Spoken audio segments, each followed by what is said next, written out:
আজকে আমি আপনাদের জন্য নিয়ে এসেছি আমার পছন্দের একটা রেসিপি। এটা হচ্ছে পেঁয়াজকলি ভাজি। শীতের দিনে কিন্তু বাজারে খুব সহজেই পেঁয়াজকলি পাওয়া যায় এবং পেঁয়াজকলি দিয়ে বিভিন্ন ধরনের রেসিপি রান্না করা যায়। আজকে আমি পেঁয়াজকলি কী করে ভাজি করে সেই রেসিপিটাই শেয়ার করব। এই জন্য এখানে আমি 2 আটির মতো পেঁয়াজকলি একটু ছোটো ছোটো করে কেটে নিয়েছি। খুব একটা ঝুরি করে কাটিনি। দেখুন, ভিডিওটা দেখে নিশ্চয়ই বুঝতে পারছেন ঠিক এভাবে কেটে নিতে হবে। তারপর এগুলো কড়াইতে আমি সামান্য সাদা তেল দিয়ে তারপর ধুয়ে রাখা পেঁয়াজকলিগুলো দিয়ে দিচ্ছি। পেঁয়াজকলি ভাজতে কিন্তু খুব একটা তেল দিতে হয় না, অল্প তেলেই ভাজাটা হয়ে যায়। আজকে শুধু আমি পেঁয়াজকলিটা আপনাদের ভাজি করে দেখাচ্ছি। আপনারা চাইলে এই পেঁয়াজকলির সাথে আলুও কেটে দিতে পারেন, সেটাও খেতে ভালো লাগে। আমি পেঁয়াজগুলো দিয়ে দিলাম। এখন এখানে আমি দিয়ে দেব স্বাদ মতো লবণ। লবণটা একটু পরিমাণ মতো দেবেন। লবণের সাথে এখানে আমি দিয়ে দিচ্ছি হাফ চামচের মতো হলুদ গুঁড়ো। পেঁয়াজগুলিতে কিন্তু খুব একটা বেশি হলুদ লাগে না, সামান্য হলুদই হয়ে যাবে। এখন লবণ আর হলুদ দিয়ে খুব ভালো করে আমি মিক্সড করে দিচ্ছি।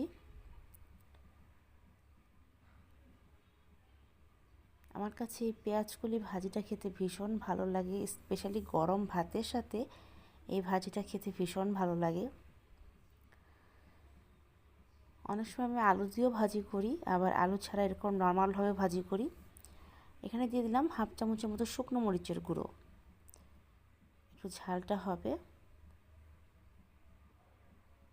পেঁয়াজগুলোতে কিন্তু জল দেবেন না, এগুলোতে জলের প্রয়োজন নেই। জল ছাড়াই শুকনো তেলের মধ্যে এটা ভাজিটা হবে।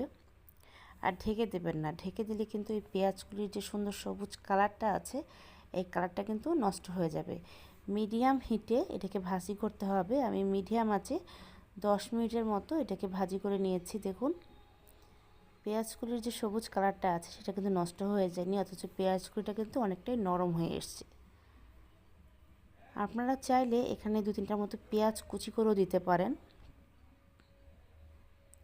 আবার কেউ যদি ঝাল বেশি খেতে চান তাহলে এখানে কাঁচামরিচও চিড়ে দিতে পারেন, কিন্তু আজকে আমি শুকনো মরিচের গুঁড়ো দিয়েছি, এই জন্য এক্সট্রা করে আর কোনো কাঁচামরিচ দিলাম না।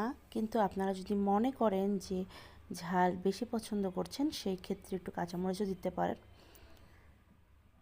আর ভাজিটা হয়ে গেছে, এখন আমি আর এর বেশি ভাজবো না, তাতে করে কালারটা নষ্ট হয়ে যাবে। প্লেটে আমি সার্ভ করে নিয়েছি। এটা সিম্পল একটা পেঁয়াজকলি ভাজি, অথচ খেতে কিন্তু অসাধারণ হয়। যারা পেঁয়াজকলি পছন্দ করেন তারা এভাবে বাসায় ভাজি করে খাবেন আর আমাকে কমেন্ট করে জানাবেন আপনাদের কেমন লাগলো। সবাই ভালো থাকবেন।